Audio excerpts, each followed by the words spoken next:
Doctora Ponce, tengo el gusto de que nos acompañe en la sesión inaugural de este seminario, este webinar, para fortalecer la tutoría clínica en el PUE, a la doctora Gandhi Ponce Gómez, quien es jefa de la División de Estudios de Posgrado. Nos acompañan también en la sala la doctora Marta Lilia Bernal, secretaria académica del posgrado, la maestra Marcela Díaz Mendoza, coordinadora del PUE, y otras personas, equipo de la doctora Ponce.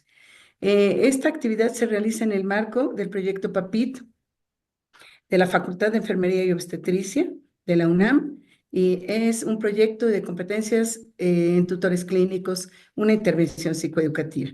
Entonces daremos el inicio a esta actividad con las palabras de bienvenida de la doctora Gandhi Ponce Gómez. Por favor, doctora. Muy buenas tardes todas, todos, compañeros de este programa único de especializaciones en enfermería. Nos da mucho gusto que a través de un proyecto de innovación que reciben, que se inscriben dentro de los programas de desarrollo institucional de la Facultad de Enfermería y Obstetricia, que inicialmente trabajamos junto con la doctora Graciela González Juárez, a quien agradezco muchísimo toda esta organización y las colaboraciones con compañeros altamente especializados. Se ha logrado este momento de un webinar. A lo largo del proyecto se trazaron una serie de productos necesarios en que hemos trabajado en conjunto con ustedes, coordinadoras y coordinadores, desde una fase diagnóstica, un análisis de la narrativa, un trabajo con algunos de ustedes en zonas foráneas y otros dentro de la Ciudad de México y área metropolitana, que han trabajado en las diferentes fases. Este webinar es un conjunto de entregas académico-investigativas que nos van a permitir acercarnos aún más a la realidad que día a día ustedes construyen con sus estudiantes. El trabajar con una persona que estamos construyendo, con un especialista que deseamos tenga los más altos valores universitarios, que tenga las habilidades cognitivas y las manuales, las tecnológicas, las comunicativas, para lograr el mejor especialista en la UNAM, pues no es cosa ni fácil ni que se dé por arte de magia. Nosotros los profesores, tutores, coordinadores, como parte de este trabajo en construcción para poderlos elaborar, para poder entregarles día a día las situaciones de enseñanza y aprendizaje. El micrófono, por favor. Te pido, Pues por favor, obviamente, que apagues los micrófonos. Sí, gracias. pues obviamente necesitamos de momentos escénicos necesarios en el que se nos hablen también a profundidad, porque ni siquiera el docente o el tutor clínico estamos construidos totalmente. No somos productos acabados. Y con las generaciones, con las tecnologías, incluso con la complejidad de la situación de la salud y la enfermedad, tenemos que estar trabajando en situaciones también cada vez nuevas, que nos ofrecen retos y que generalmente el tiempo no nos alcanza para estarnos formando y formulando todas estas situaciones que nos ponen retos. Bueno, pues bien, la doctora Graciela y este equipo tan maravilloso y preparado ha logrado un conjunto de elementos conceptuales importantes que vamos a tratar de desarrollar en estas 8 sesiones para finalizar con un fotovoz, con una actividad de taller de fotovoz. Así es que les agradezco a todos estar aquí. Ya les he comentado a través del modus informativo en el banner que quienes tengan 5 o más sesiones de asistencia, bueno, van a tener su constancia con valor curricular, pero sobre todo lo que más deseo es que todos nos llevemos el máximo contenido y aplicación para nuestro día a día como coordinadores y como tutores clínicos. Bienvenidas, bienvenidos y pues estemos atentos a esta gama de conocimientos y habilidades y estrategias de las que se nos va a aportar a través de la doctora Graciela González Juárez. Doctora, muchísimas gracias. Doctora Marta Lilia Bernal se encuentra aquí. ¿Qué tal? Buenas tardes, bienvenidos todos y todas. ¿Cómo Buenas estás? tardes. Maestra Marcela Díaz Mendoza aquí. Parece que está atendiendo a las abogadas, doctora. Ok. Una disculpa. El maestro Andrés Ramírez también andaba por aquí. Bueno, estamos aquí el equipo con ustedes y estaremos acompañándolos en cada una de las entregas. Muchísimas gracias. Aquí está la maestra Marce Díaz.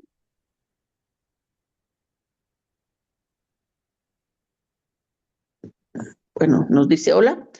Y, y vamos adelante con la presentación, doctora González. Muchas Muy gracias, doctora agradecida. Ponce. Al Perdón, contrario. Ah, ya ya está. estaba dando mi discurso.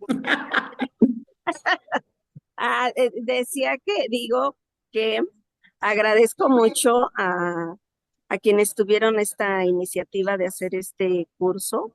Creo que siempre para nosotros como programa es muy importante que nos tomen en cuenta en capacitarnos acerca de la tutoría clínica. Creo que la doctora Graciela González siempre desde que llegó con nosotros, ese ha sido su interés, siempre apoyada por la doctora Gandhi, y hoy ver que se haga este webinar, segura estoy que va a ser de mucha valía para mejorar nuestros procesos de tutoría con nuestros alumnos. Muchísimas gracias y como dijo la doctora Gandhi, pues aquí estaremos Muchas gracias. acompañándolos. Muchas gracias, Gracias. maestra. Muy gentil. Bueno, entonces vamos a dar inicio con un encuadre breve para que no le quitemos más tiempo al ponente, que ya está con nosotros, el doctor Julián Sansén Rodríguez. Vamos a tener un primer momento de trabajo con él. Él nos va a dar una conferencia más o menos de entre 50 y 60 minutos. Luego tendremos unos minutos para compartir con ustedes dudas, inquietudes, comentarios. También tendremos el chat para ese fin, pero es muy interesante, ustedes lo van a conocer ahora, él es muy próximo, entonces es muy rico que si tienen dudas, preguntas, quienes puedan conectar su audio, sería muy valioso. Entonces, permítanme, es que, Vero, ándale, gracias. Y en un segundo momento les vamos a pedir que, aunque el doctor se retire de sala, se queden unos minutitos con nosotros para explicarles lo que vamos a hacer en el marco de la evaluación del propio webinar y con el proyecto de la que nos hablaba la doctora Ponce, que es un portafolio de fotovoces que vamos a ir elaborando conjuntamente. Entonces, sin más, voy a presentar a nuestro ponente del día de hoy. Como les decía, es el doctor Alejandro Julián Sansén Rodríguez. Él es sociólogo por la Universidad Autónoma de Querétaro, maestro en políticas públicas por la Facultad Latinoamericana en Ciencias Sociales, sede México, doctor en pedagogía por la UNAM. Se ha desempeñado en la administración pública, específicamente en el INEGI como jefe de zona y en la Secretaría de Desarrollo Social del Estado de Guanajuato como jefe del Departamento de Atención a Zonas Prioritarias. En ambos casos tuvo a su cargo diversos proyectos censales de infraestructura y de desarrollo comunitario. Se tituló de sus estudios de posgrado con la tesis Microempresas y Políticas Públicas en Flaxo y Educación Cívica en la UNAM, mención honorífica con honores, pues, ¿no? Durante varios años colaboró intensivamente desde la Flaxo México con la Subsecretaría de Educación Media Superior en temas de prevención del abandono escolar y tuvo a su cargo la implementación del sistema de alerta temprana diseñado para el efecto y en procesos como la implementación del Sistema Nacional de Tutorías Académicas, así como en esfuerzos para la promoción de la lectura en el Sistema Nacional de Bachillerato. Cada una de estas experiencias ganó una agenda formativa dirigida a docentes y tutores de las EMS, en cuyo diseño, implementación y supervisión estuvo a cargo el doctor Sansen. En calidad de coordinador operativo de educación a distancia, fue responsable directo también en Flaxo de diplomados superiores en tutorías académicas, promoción de la lectura y lectura, expresión oral y escrita. También participó en el levantamiento, la supervisión y la encuesta nacional de lectura 2012. Publica artículos en revistas especializadas como Filosofía de la Educación y Perspectivas Actuales de Educación Superior. También ha desarrollado materiales didácticos especialmente concebidos para la enseñanza de las ciencias sociales en la educación a distancia, entre otras muchas. No acabaríamos de decir el extenso currículum que tiene nuestro ponente de hoy. Estamos muy gustosos de recibirlo. Doctor Sansen, bienvenido. Tiene usted la palabra. Bueno, pues buenas tardes, mucho gusto a todas y a todos. Muchas gracias por estar aquí. Agradezco las palabras de presentación.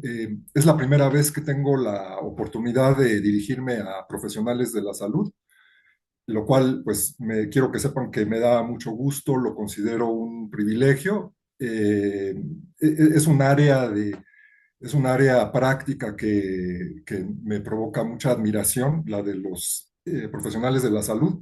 Y bueno, pues espero poder aportar algo a este proceso formativo.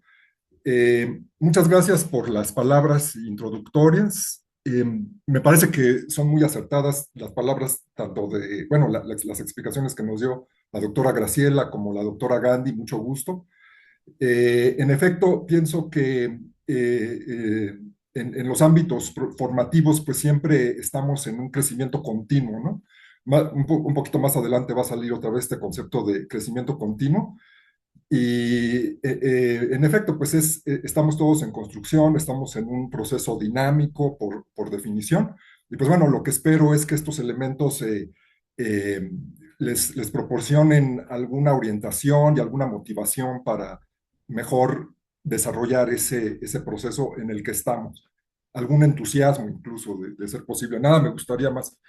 Porque, pues bueno, como vamos a ver, es necesario que cada uno de nosotros, es necesario que cada tutor desarrolle su propio concepto de tutoría y también encuentre las formas digamos, de aterrizarlo, de llevarlo a la práctica, ¿sí? Entonces, pues estos, como vamos a ver, no vamos a encontrar recetas, no vamos a decir la receta para la tutoría es esta, no hay tal, ¿no? Se los digo yo que pues he estudiado un poco el tema, lo estudié para preparar esta presentación. Entonces, bueno, la idea es pues detenernos en algunos momentos y en algunas ideas básicas que me parecen particularmente importantes y bueno, que tratemos de aprovecharlas en nuestros procesos personales de construcción de nuestra imagen como tutor y de nuestras prácticas como tutores, ¿sí? Cada, un comentario es cuando el título de la conferencia es La tutoría como momento pedagógico fundacional. Y bueno, esto tiene un sentido. Más adelante también vamos a abundar un poco en esto, pero bueno, no quise plantearlo como momento pedagógico fundador o como momento pedagógico fundamental, sino el hecho de que sea fundacional, me parece que el adjetivo fundacional tiene algunos ecos más dinámicos, transmite una idea más dinámica de la tutoría como acontecimiento, como algo que se renueva cada vez que se practica. Entonces, bueno, esas eran algunas cosas previas que quería compartir con ustedes. Entonces, bueno, les decía, vamos a revisar algunos momentos y algunas ideas. El primer momento que me parece que es, la primera idea y momento que me parece que es importante, que me pareció interesante revisar, pues bueno, es esta reflexión, ¿no? Que en realidad siempre ha habido educación, aunque no siempre ha habido pedagogía ni tutoría, ¿sí? Esto si nos remitimos a una definición de las más clásicas, de las más difundidas, de las que más se utilizan de educación, es una de Emile Durkheim, ¿sí? Uno de los fundadores de la sociología moderna. ¿Sí? Aproximadamente a principios del siglo XX él desarrolló su obra y sus ideas sobre educación que se encuentran entre las más difundidas de su obra. Y nos dice Durkheim, bueno, la educación, digo, estoy parafraseando un poco, ¿no? Pero nos dice, la educación es el proceso por el que se transmite la cultura a la siguiente generación. Es decir, cuando las generaciones siempre transmiten a la generación que le sigue su cultura. Durkheim a su vez da una definición de cultura, más bien da una definición, bueno, la cultura como el conjunto de los hechos sociales, los modos de ser, de pensar, de actuar. Y bueno, la educación es el proceso por el que una generación le transmite a la generación que sigue y que eventualmente la va a sustituir su cultura, ¿no? Todos esos modos de pensar, eh, de percibir la realidad, de actuar, ¿sí? Es un concepto bastante amplio, tanto el concepto de cultura como el de educación. Una de las cosas que a veces en Durkheim pues no diría que se critican, pero se acotan, es que, bueno, esto tiende un poco a confundir un poco la idea de la educación con la idea de socialización en general, ¿sí? Pero creo que para los fines de lo que vamos a ver, esta holgura del concepto es afortunada, ¿sí? Porque, bueno, sí podemos decir que siempre ha habido prácticas educativas.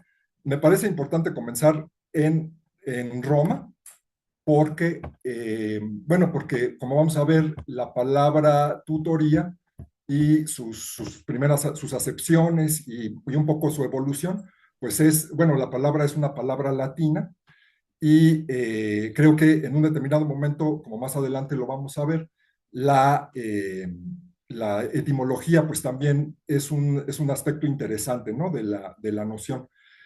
Bueno, muy brevemente, ¿no? Vamos a hacer una muy brevemente, una muy breve inspección de las principales características de la educación romana.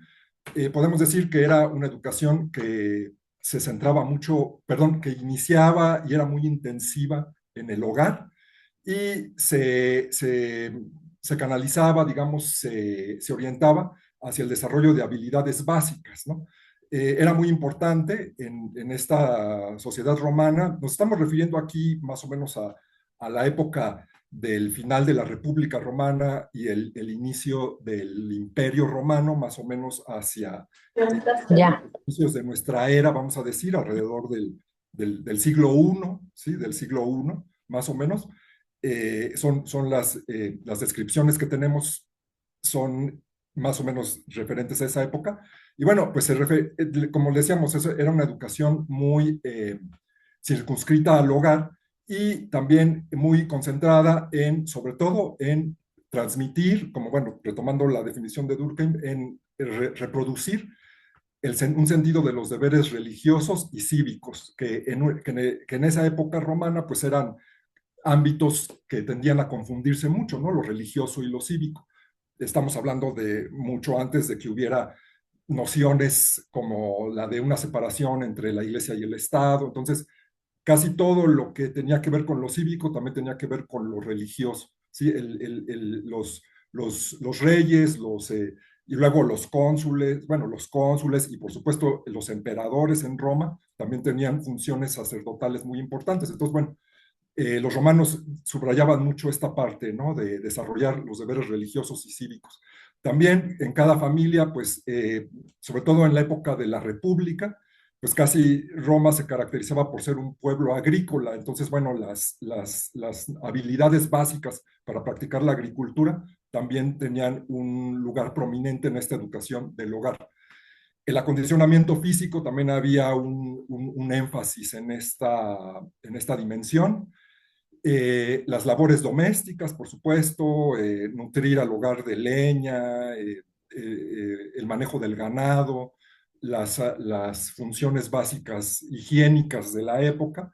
Y bueno, también había, y muy en relación con esta cuestión del acondicionamiento físico, como en todas las sociedades, como es una constante en las sociedades, digamos, premodernas, pues había también un interés por desarrollar aptitudes que después fueran aprovechables en la guerra, ¿no? Eran sociedades, como sabemos, que pues constantemente estaban en guerra y en enfrentamiento con otras ciudades-estados, con otros reinos, con otros imperios.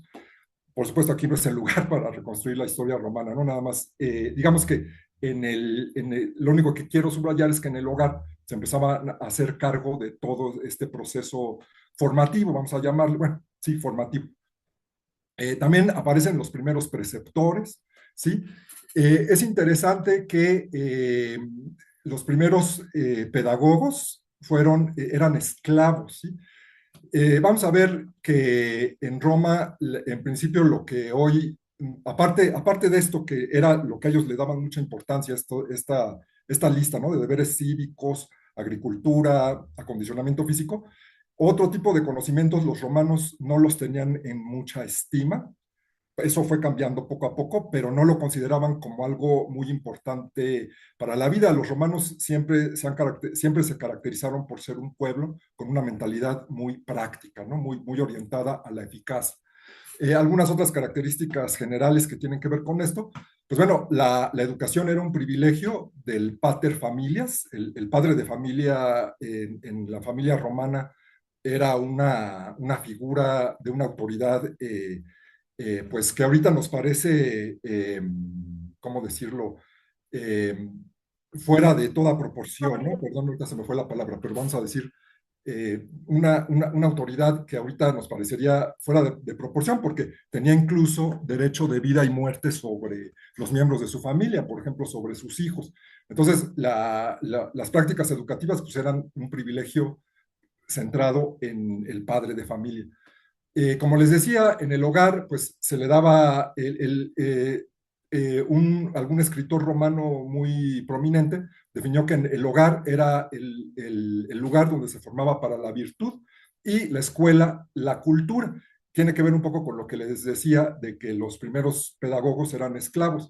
La cultura al principio era principalmente la cultura, era recibida de Grecia, se habla mucho de que los romanos, el pueblo romano, cuando empezó su proceso de expansión, cuando conquistó Grecia, se habla mucho de que fue una conquista de la que finalmente ellos salieron conquistados porque empezaron a desarrollar una muy fuerte admiración por el mundo griego y entonces empezaron a tener esta ambición, esta aspiración a tener un cierto dominio de la cultura griega, pero era más bien un signo de distinción, no lo veían tanto como que fueran, digamos, conocer la mitología griega, el arte griego, la misma filosofía cuando la empezaron a desarrollar.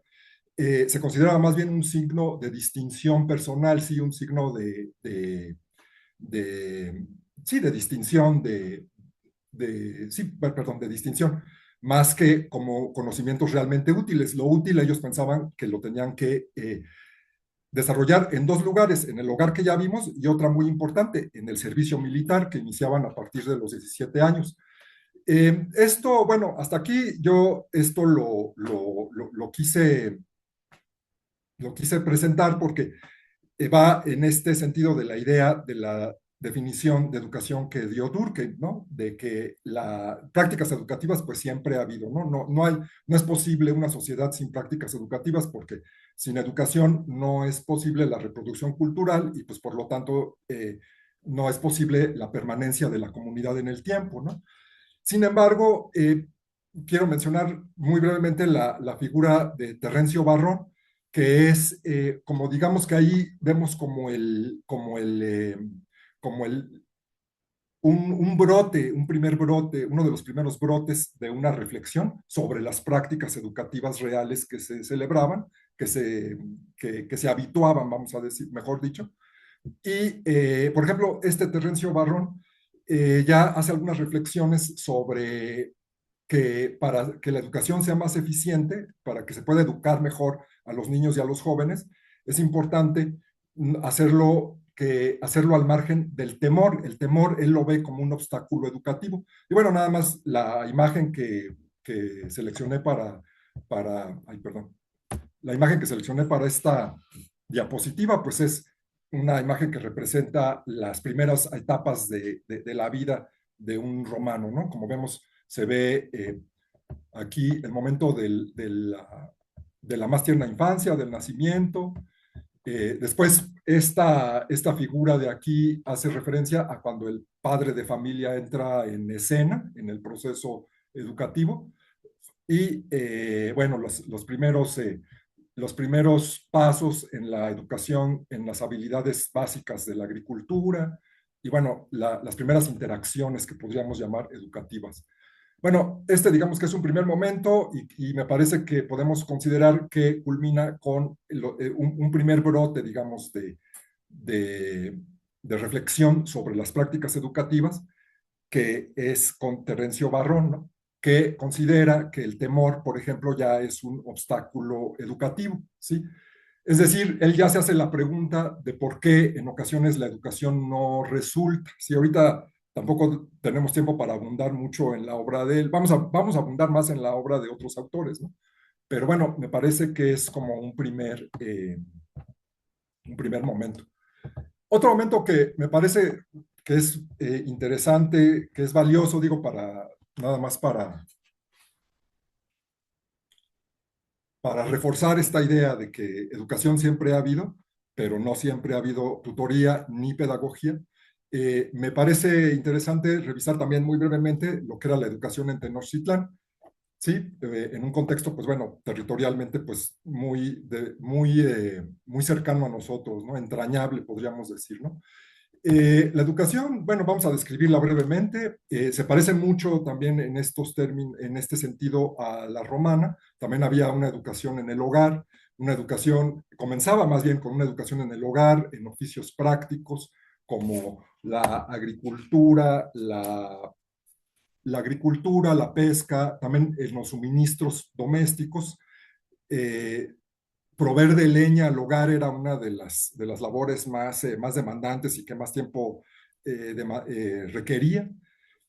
Para las niñas, pues bueno, se menciona que tejer, habilidades para tejer o moler, ayudar en las funciones de la cocina, pues era lo que más era lo predominante. Eh, hay que mencionar que tanto en el caso de Roma, pero más en el caso de Tenochtitlán, me parece importante nada más tener en cuenta que las fuentes con que contamos son realmente escasas, ¿no? Es principalmente, bueno, y por eso esta imagen perdón, esta imagen que puse aquí es extraída del Códice Mendocino, que es un códice producido por los mismos aztecas, ya a petición, vamos a decir, bajo supervisión de los españoles, pero todavía es un códice del siglo XVI, el Códice Mendocino, y junto con los testimonios que reunió, por ejemplo, un fray Servandino de Sahagún, de sus informantes que también eran aztecas, indígenas originales, vamos a decir, pues es de los pocos testimonios con los que contamos para reconstruir cómo era la educación en Tenochtitlán. Entonces, bueno, esta era la primera instancia, ¿no? Digamos, el punto de partida en la infancia, también era la educación en el hogar. Luego tenemos la figura del Tepochcali, ¿sí? Que era la escuela de los Macehualtin, que eran los plebeyos, digamos, entre los aztecas. Era una escuela muy enfocada hacia el entrenamiento militar. Bueno, como mencionábamos un poco a propósito de Roma, pues bueno, también los aztecas eran un pueblo, y como todos los pueblos mesoamericanos, pues en constantes enfrentamientos, la, la, siempre estaban en la perspectiva de tener que combatir por la supervivencia de la ciudad, de su sociedad. Y bueno, la formación, vamos a decir, la educación en el Tepochcali estaba muy fuertemente orientada hacia eso y con un énfasis en los ejercicios militares muy claro y muy demandante, ¿sí? Era una oportunidad de ascenso social, ¿sí? Era de las pocas formas que tenía, o bueno, quizás era la única forma que tenía un Macehualtin, lo que ahorita llamaríamos un plebeyo, que siempre hay que tener cuidado, ¿no? Con trasladar categorías contemporáneas al análisis de sociedades del pasado, pero bueno, pero más o menos correspondía a lo que hoy entendemos como plebeyos, es decir, perdón, a estratos no nobles, ¿no? Y bueno, era una de las pocas oportunidades de ascenso social que se tenían. Otra de las características del Tepochcali, otra de las funciones que los muchachos que iban ahí, que ahí recibían educación, pues también era dedicarse a las obras públicas, a los diques, a dar mantenimiento a las chinampas, en fin, ¿no? A las obras públicas.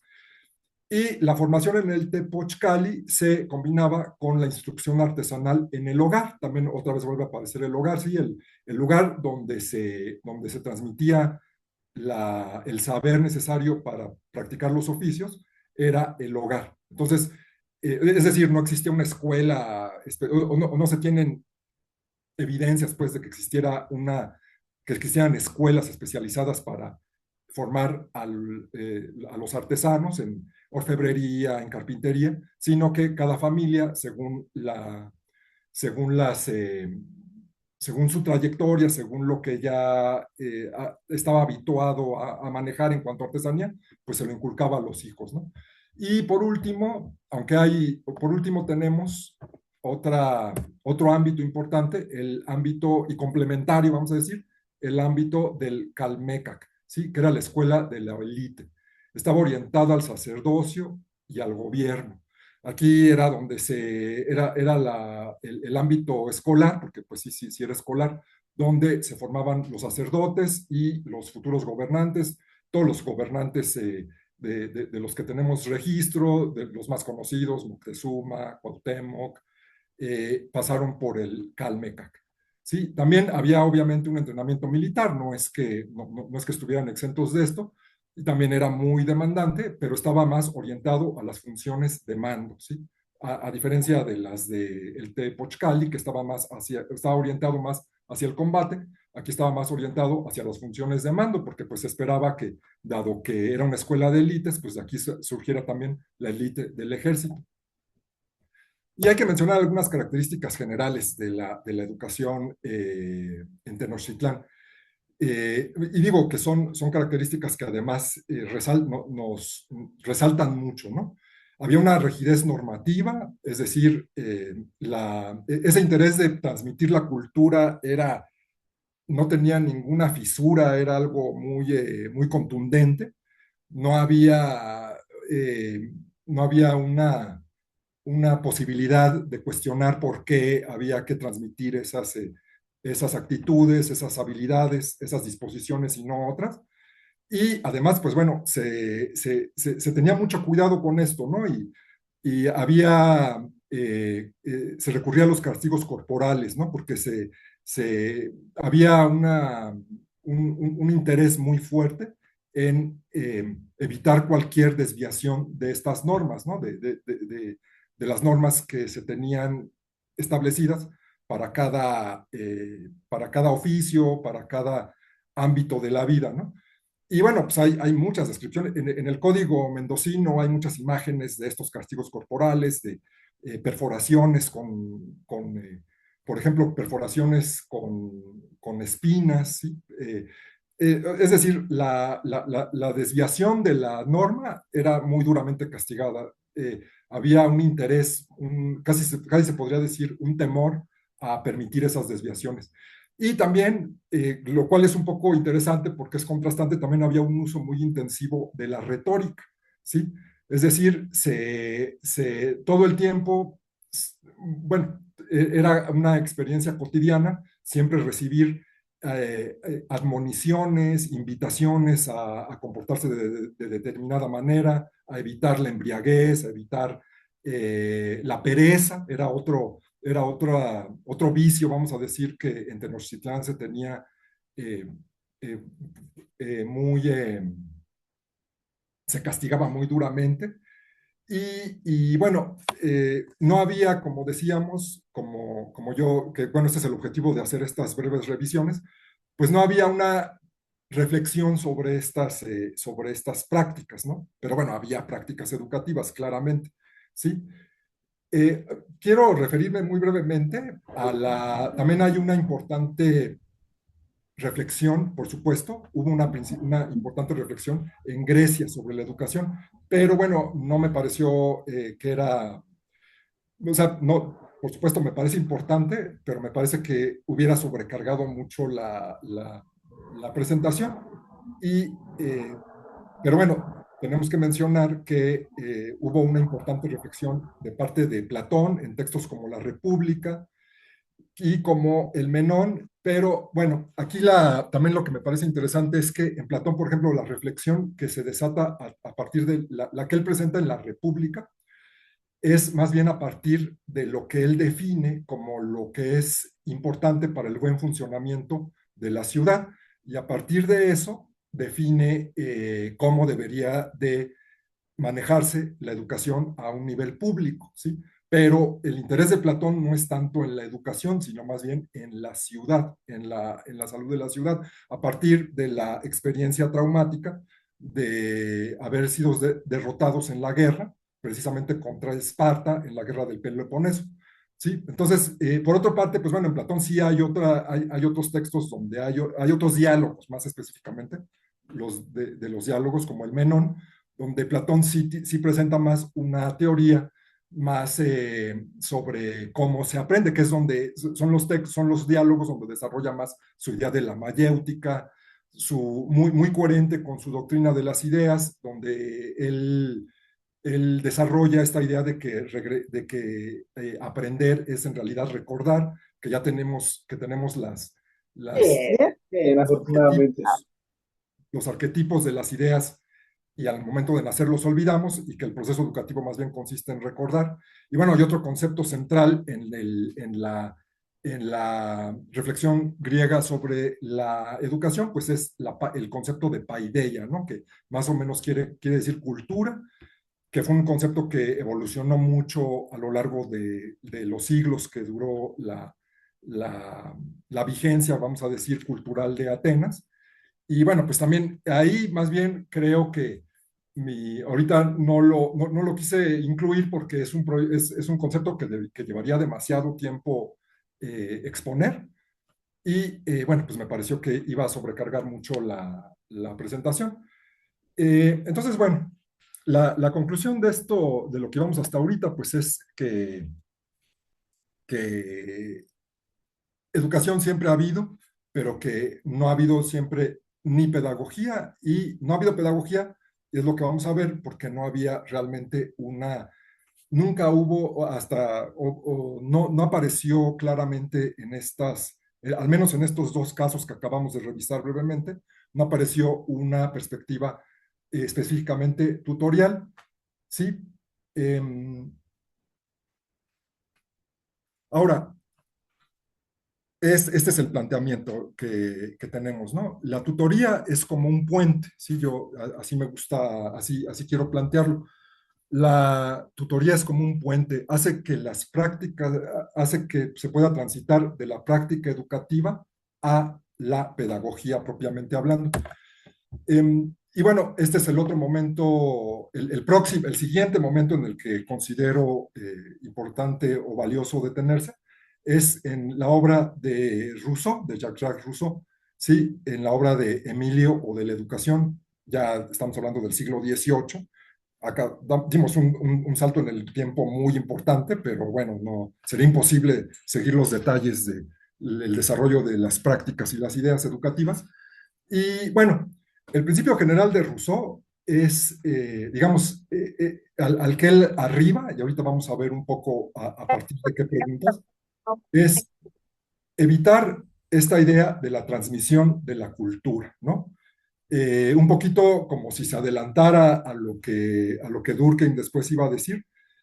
En Rousseau sí hay esta noción como, bueno, no es lo mismo simplemente la idea de socializar que la de realmente educar, de realmente emprender un proceso humanizador que promueva el crecimiento del ser humano. Y bueno, evitar la transmisión de la cultura se daría, de acuerdo a Rousseau, en favor de una genuina apropiación de la cultura y de una apropiación también, quizás podríamos agregar, de lo mejor de la cultura, ¿no? No de todas las prácticas, ¿no? Porque pues no todas las prácticas de una sociedad son famosas. La educación también es el proceso. Creo que Rousseau es de los primeros que tiene claro que la educación no es solo el proceso por el que se transmite la cultura, sino también por el que se transmite o por el que prospera en el tiempo, vamos a decir, en el tiempo histórico, lo mejor de cada cultura y también la oportunidad de una sociedad para modificarse a sí misma, para, por decirlo así, liberarse de sus trabas, de sus peores prácticas culturales, ¿sí? Y en Rousseau empiezan a aparecer cosas interesantes, ¿no? Ya hay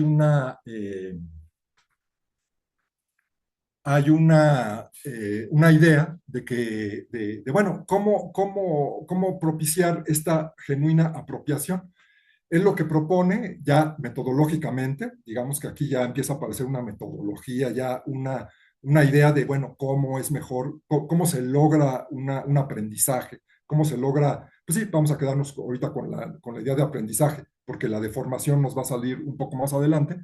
Pues bueno, que cada saber venga precedido de su necesidad, ¿sí? O sea, a Rousseau le preocupaba que él veía que según las prácticas educativas de su época, le parecía que había muchos pupilos, muchos niños, muchos estudiantes que podían dar la apariencia de que sabían cosas, porque podían reproducirlas verbalmente, pero que era una comprensión pues muy superficial, ¿no? Que realmente no había una apropiación de los conocimientos ni de las disposiciones, ¿no? Entonces, a él lo expresa de varias maneras, por ahí en algún momento lo dice. Hay muchos estudiantes, muchos alumnos que lo que han aprendido es a aparentar que saben sin realmente saber, ¿sí?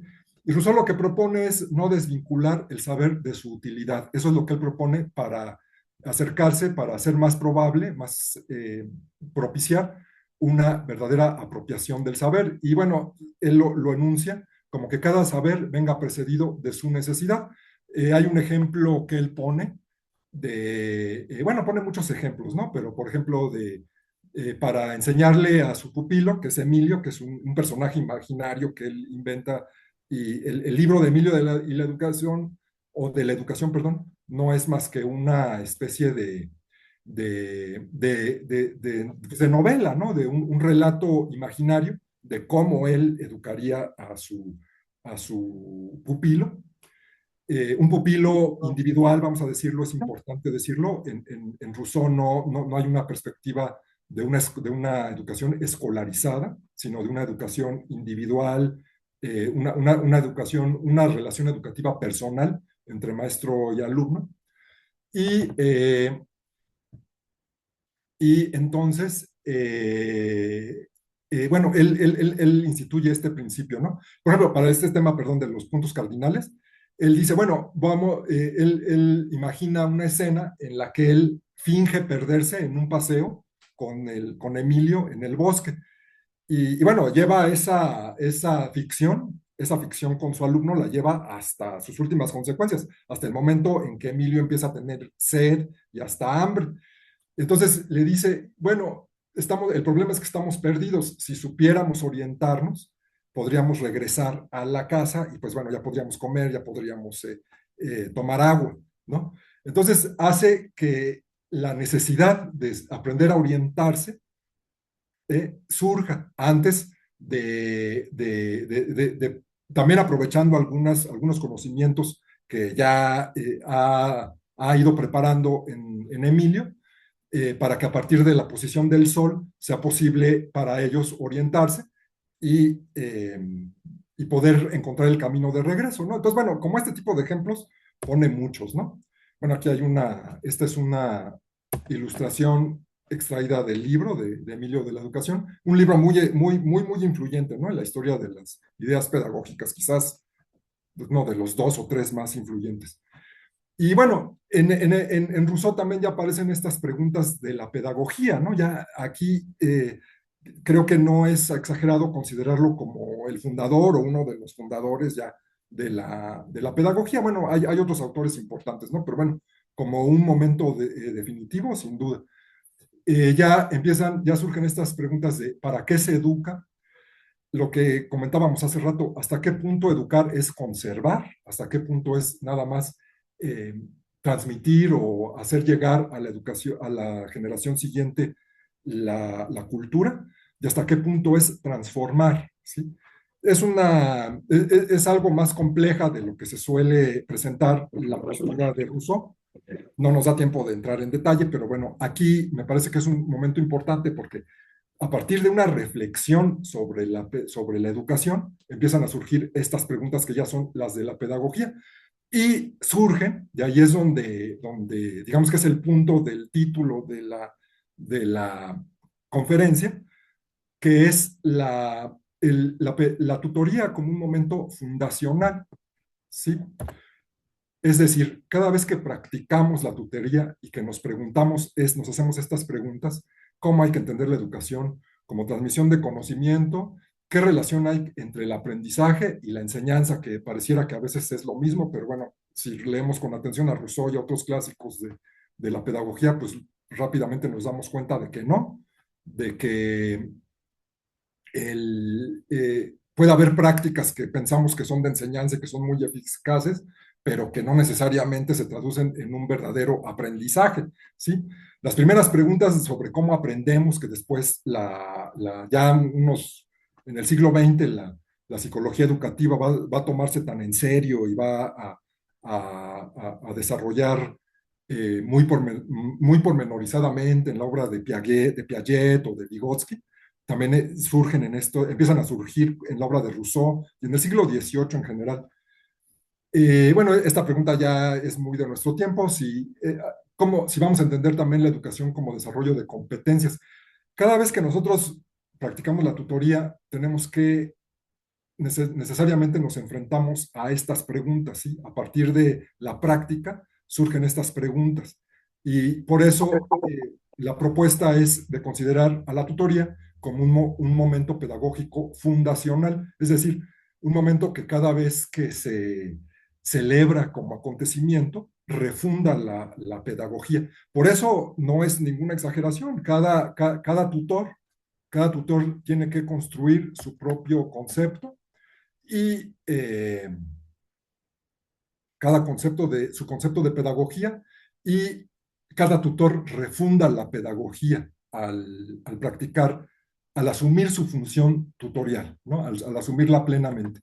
Ahora, a propósito de esto de asumir plenamente la pedagogía, perdón, la tutoría, bueno, creo que ahora sí es importante que vayamos hacia los conceptos que también han cambiado muchísimo. Más al rato vamos a ver un poco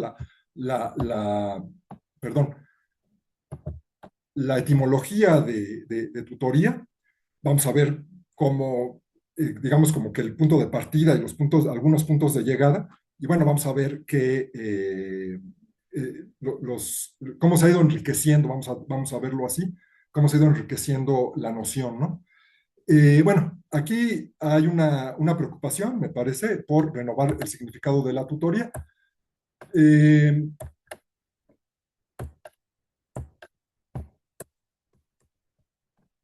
Híjole, no, perdón, una disculpa, no sé.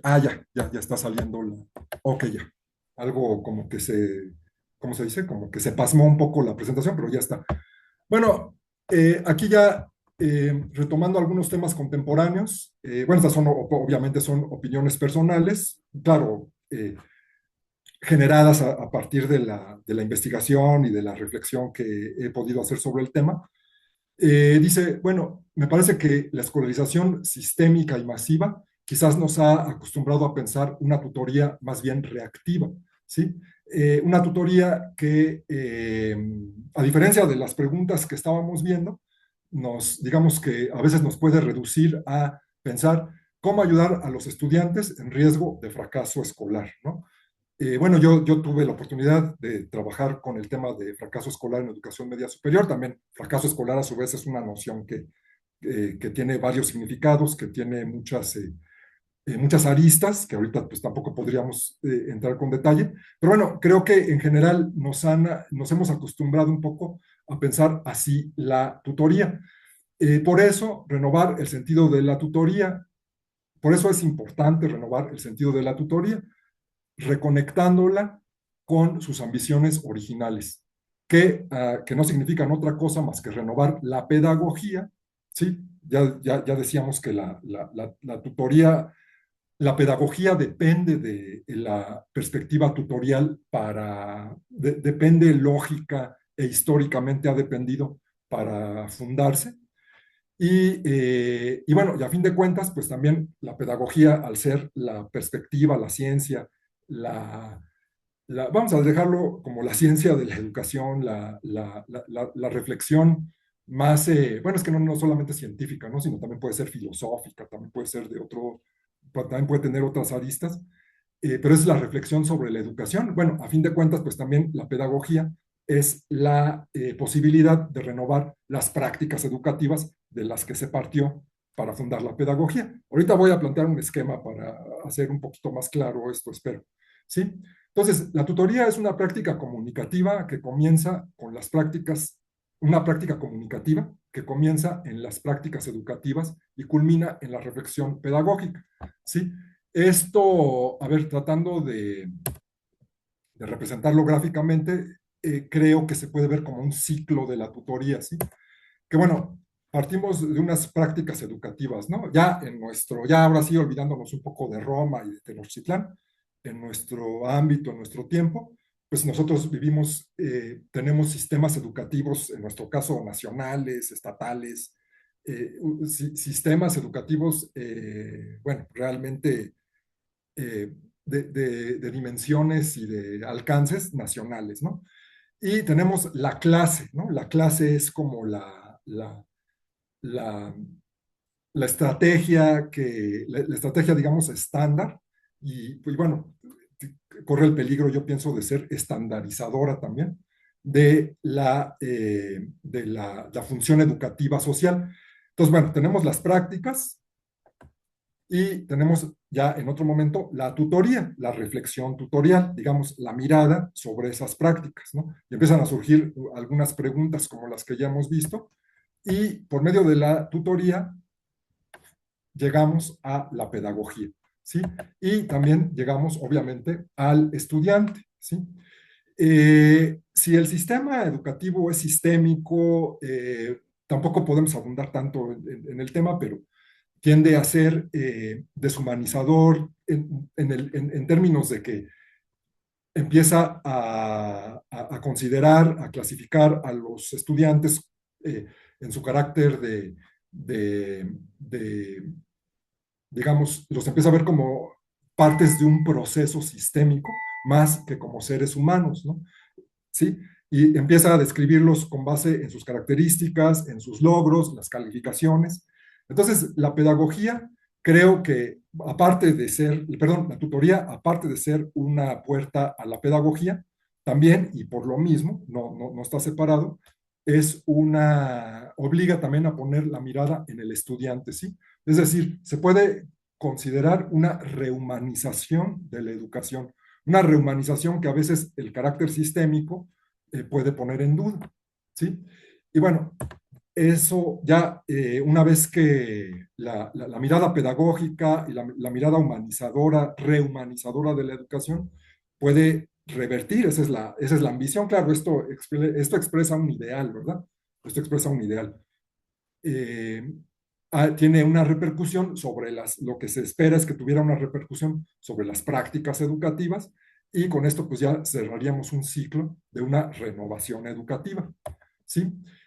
Bueno, esto nada más para reafirmar, la tutoría modera o es capaz de moderar el efecto deshumanizador de las inercias sistémicas de la escuela, que digamos que es el punto en el que la interfaz, vamos a decir, entre el sistema educativo y las personas, pues es la escuela, ¿no? Y digamos, se habla del nivel de concreción del sistema, es el escolar, ¿no? El nivel en que la escuela, el sistema se vuelve real y se convierte en una experiencia, pues es en la escuela. Contrarresta la masificación y evita que la educación se convierta en un asunto burocrático. Me parece que son apuestas fundamentales las que la tutoría trata de atender.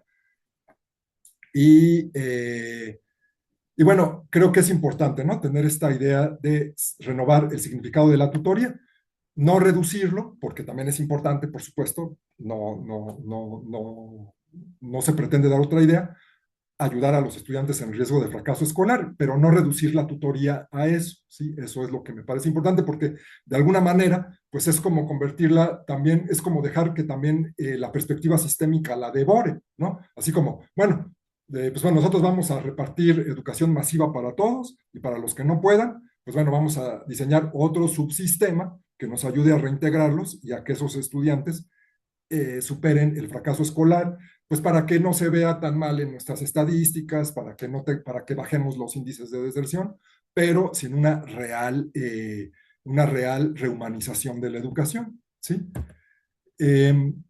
Bueno, ahora, otra preocupación, ¿no? La tutoría es humanista, no es individualista, porque, bueno, acabamos de decir que tiene que ver con la función tutorial, pues nació y lógicamente también es más afín a una perspectiva de interacción interindividual, ¿no?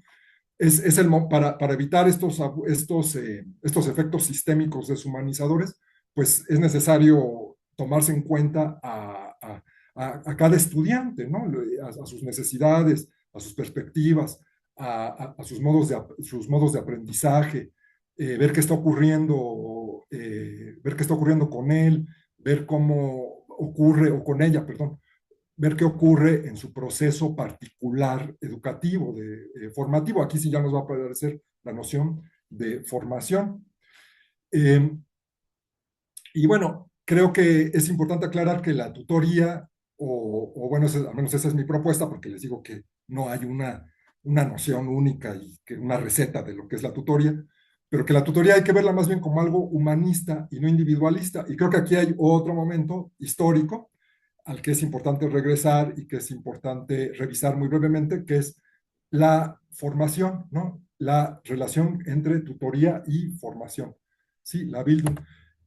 Bueno, me parece que, digo, espero que los momentos que les he tratado de seleccionar y las ideas, también que hay una selección, les resulten interesantes. Sería muy importante, muy interesante buscar en las principales obras de la historia de la pedagogía, de la filosofía de la educación, qué relación podría tener cada una sistemáticamente con la noción de tutoría, ¿sí?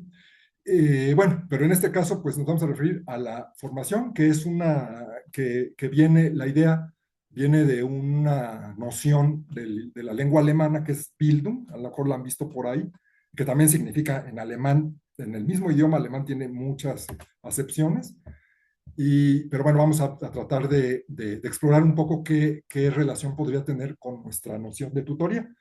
Bueno, la tutoría sin duda es un esfuerzo por comprender y promover a cada estudiante.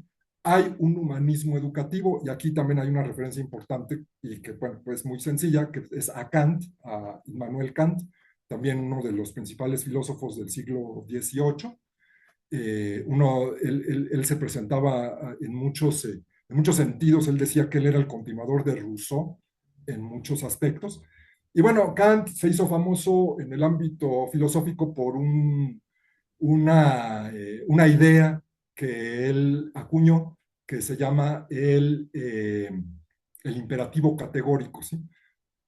Es la idea una idea de la ética, una idea de la moral, de una ley moral que cualquier persona dotada, que racionalmente, dotada de razón y que utilizara su razón para tratar de responder a la pregunta de qué es el bien, más bien, qué es obrar de acuerdo al bien, llegó a esta idea del imperativo categórico, ¿sí? Que no es esta que puse aquí, ¿no? El imperativo categórico se expresa algo así, se expresa como, no algo así, perdón, se expresa como obrar de manera que la acción que uno está emprendiendo se pueda considerar como regla universal, ¿sí? Esa es la forma canónica, digamos, de formulación del imperativo categórico. Y bueno, es un poquito difícil explicar cómo llegó a esa conclusión, pero una de las, digamos, de los corolarios, una de las consecuencias que él sacó a partir del imperativo, que él extrajo, perdón, del imperativo categórico, y que es más, me parece que es muy evidente, muy útil, muy pedagógica, vamos a decir, es, bueno, a fin de cuentas, dice Kant, todo se remite, todo se reduce, vamos a decir, a conducirse con las personas siempre como fines, nunca como medios, es decir, utilizar a las personas como fines en sí mismos, como valores en sí mismos, y nunca instrumentalizarlas, ¿sí? Que creo que también es lo que luego pasa cuando hablábamos del carácter sistémico de la educación en nuestros días, pues bueno, cuando decimos, por ejemplo, no, pues es que la educación tiene que desarrollar competencias para el trabajo, para que las empresas se encuentren más fácil contratar personas para sus procesos productivos, pues bueno, en ese momento estamos cayendo un poco en esto, ¿no? En utilizar, en instrumentalizar a los educandos, a las personas, ¿no? Claro, eso es es un tema que pues siempre se debate mucho, ¿no? De cuáles son los principales fines de la educación en la actualidad. Pero bueno, en la perspectiva, para la perspectiva tutorial sí me parece totalmente válida esta versión de un humanismo educativo que ya traducido a nuestro ámbito, pues significaría conducirse con las personas que se están educando como fines más que como medios, ¿no? Y bueno, uno de los, o también estamos ahora estamos un poquito más adelante, a principios del siglo XIX, ya con Wilhelm von Humboldt, el hermano de Alexander von Humboldt, que fue el viajero que vino a México y que escribió un libro muy importante que registró muchas de las especies de plantas y animales que había en México. Bueno, este es el otro Humboldt, este es Guillermo von Humboldt, es su hermano, fue su hermano, perdón. Y bueno, él desarrolló esta idea de la educación como formación, ¿sí? También un poco en continuidad con las ideas de Rousseau, la aspiración aquí es a un desarrollo sustancial, verificable y armónico del conjunto de las capacidades humanas, ¿no? Más que como este adjetivo de sustancial, pues bueno, creo que hay mucho el eco de Rousseau, de que no sea nada más una apariencia, ¿no? De saber, ¿no? Verificable, bueno, Humboldt pensaba que si había una verdadera formación, una verdadera apropiación de los saberes y las actitudes, pues se observarían ciertos actos y ciertas capacidades, ¿no? Entonces, bueno, hay una aspiración a que ese desarrollo sea verificable y armónico, ¿sí? Humboldt tenía la ambición de que la educación sirviera para un desarrollo del conjunto de las capacidades humanas, ¿no? Antes de entrar a la perspectiva de la especialización, que en una sociedad moderna pues es casi inevitable que entremos en. Humboldt desarrolló sus ideas, es importante decirlo, pensando en el sistema educativo, el primero que existió, de los primeros que existió en Prusia, antes de que fuera Alemania, y sus ideas pues van más están más pensadas para la educación básica, ¿no? Entonces, bueno, para Humboldt la educación es una formación. Y yo creo que podemos pensar que la tutoría se puede encargar, también puede relacionarse muy bien con esta perspectiva, ¿no? Que le es muy afín, ¿no?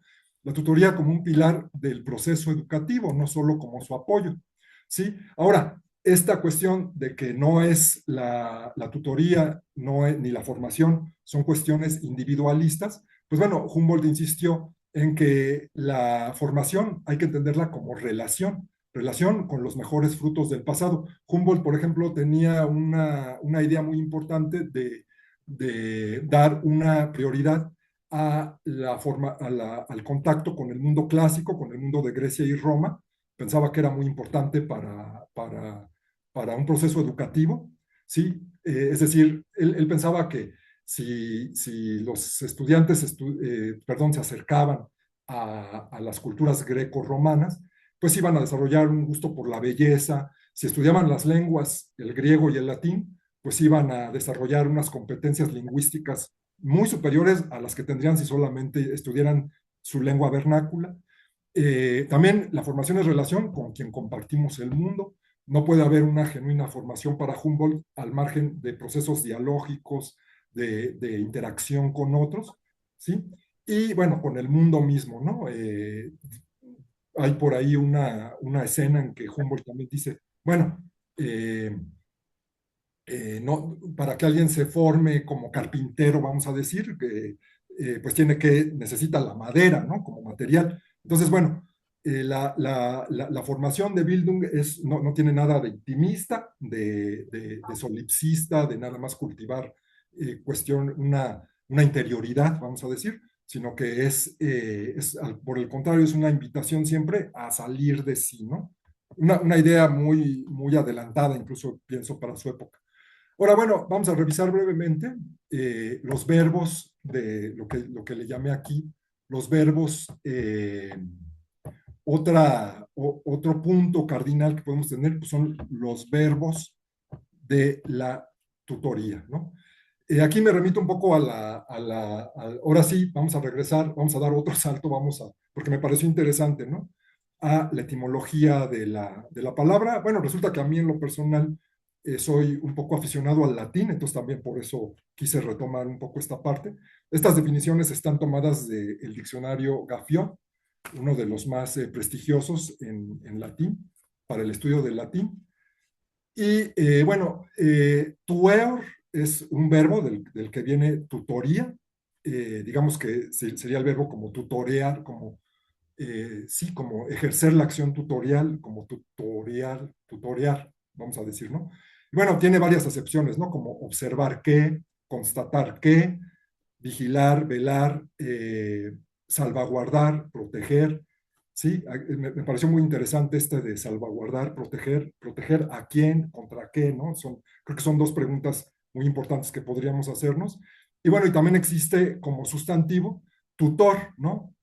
Ahora, pues bueno, casi ahí sí, esa palabra ha aparecido, perdón, ha viajado casi sin ningún cambio al español, ¿no? El tutor y sus principales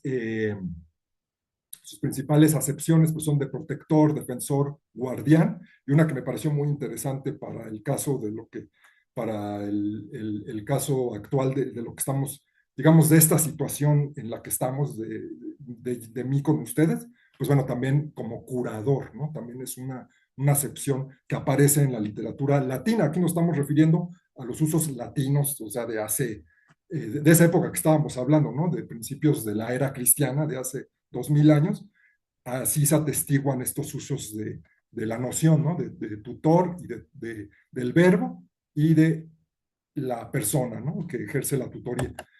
Pero bueno, obviamente pues tampoco nos queremos quedar así, bueno, no quise quedarme así y vamos a dar un salto también muy grande en el tiempo.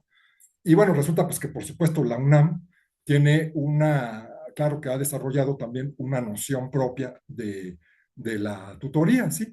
Hay un documento del 2023, por cierto, la bibliografía de esta presentación, me falta prepararlo un poquito, pero la voy a poner a su disposición, toda la bibliografía que se utilizó para esta presentación.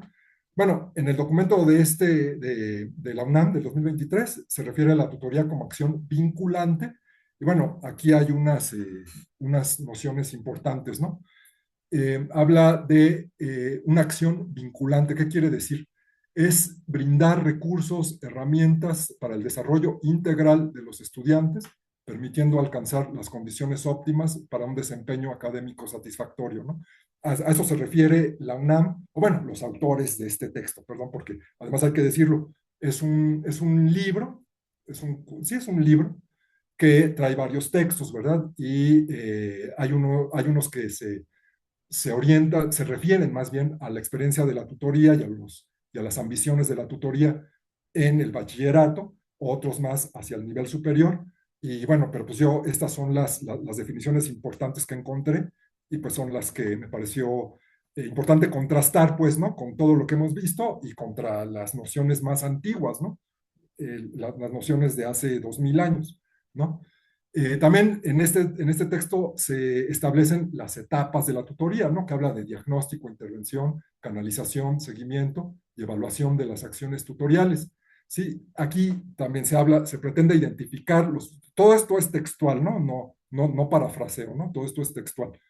Sí, se pretende identificar los problemas escolares para prevenir rezago, deserción y abandono escolar, ¿no? Bueno, aparece la preocupación por atender a los casos menos favorecidos, pero bueno, ya reflexionamos que pues no es conveniente limitar la tutoría a esto, pero por supuesto que también aparece y es muy pertinente, perdón, que aparezca. Y bueno, también alguna otra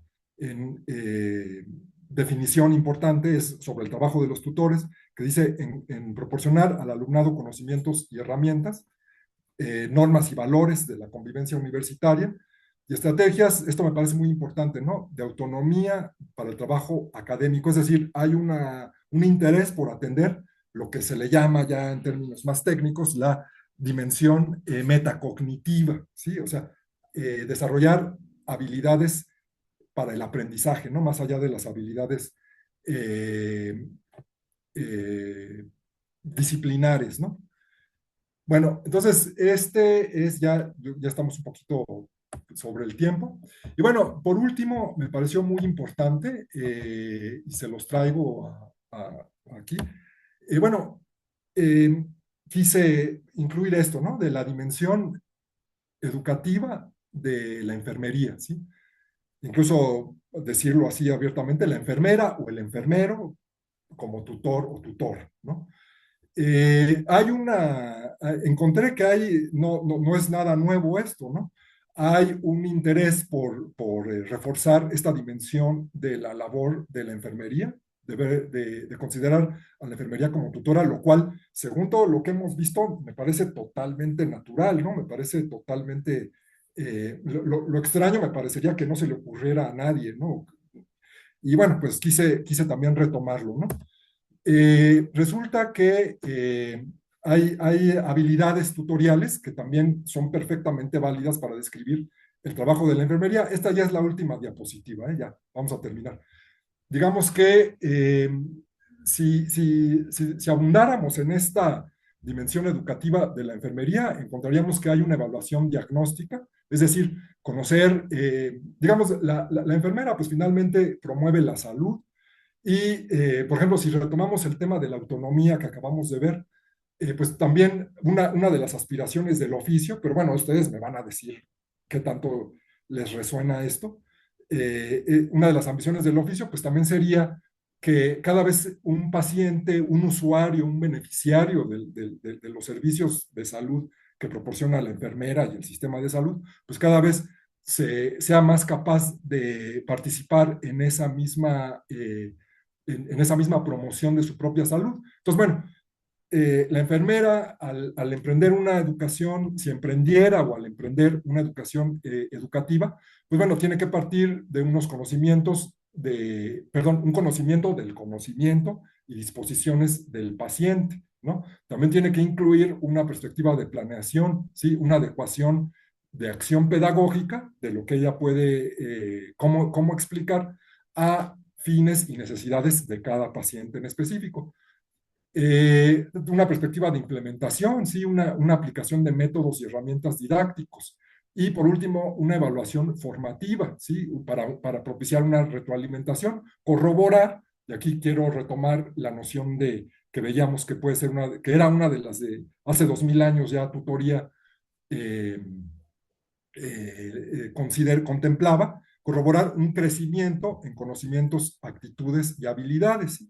Esto aquí puse el nombre de John Dewey porque John Dewey define la educación, una de sus más célebres definiciones es como un proceso de crecimiento continuo.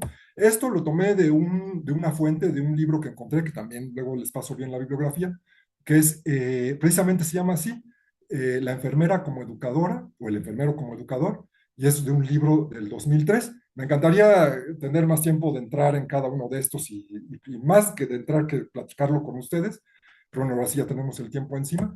Y ya por último, otra referencia en para reforzar pues esta idea de la dimensión educadora, la posible dimensión educadora de la enfermería.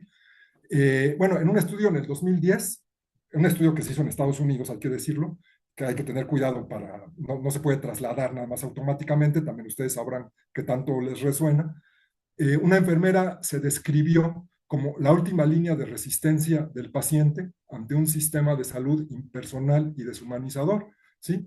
Me parece que también es impresionante la afinidad con lo que hemos visto, porque creo que el tutor hace lo mismo por el estudiante ante un sistema educativo que a veces puede ser de las mismas características, impersonal y deshumanizador.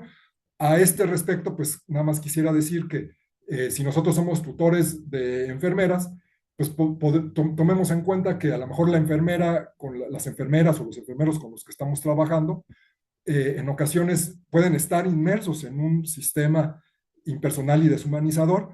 Y pues lo último que quisiéramos quizás es que el sistema educativo en el que están participando, porque están en la especialidad en enfermería, también tuviera esas características, ¿no? Bueno, nada más lo pongo sobre la mesa.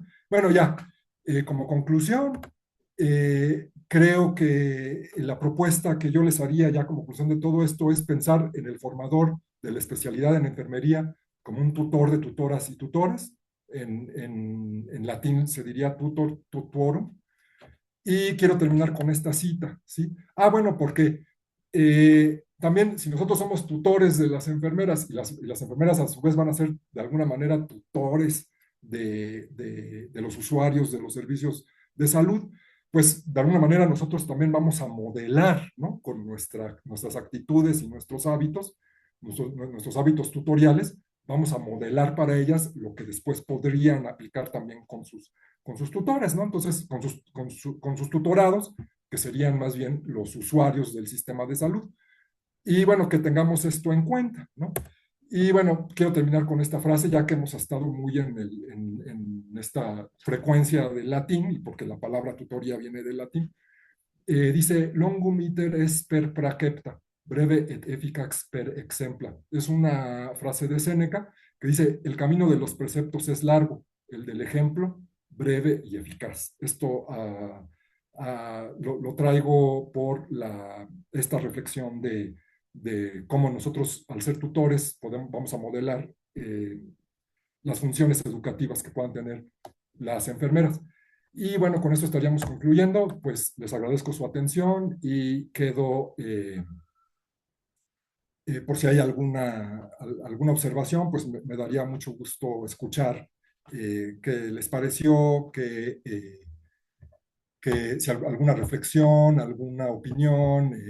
De verdad tengo mucha curiosidad de escucharlos. Muchas gracias. Muchas gracias, doctor Sansen, por su participación. Un interesante recorrido que nos pone a reflexionar sobre un concepto que ha estado permeando nuestras prácticas desde hace muchísimo tiempo. Vamos a abrir el micrófono para quienes gusten participar, opinar, dudas, preguntas. También pueden usar el chat. Vamos a ver quién se anima o sí, eso primero. Levantando su manita, por favor, o escribiendo en el chat, como gusten. ¿Alguna pregunta, comentario? ¿Qué reflexiones nos deja el doctor Sansen con esto que nos está planteando?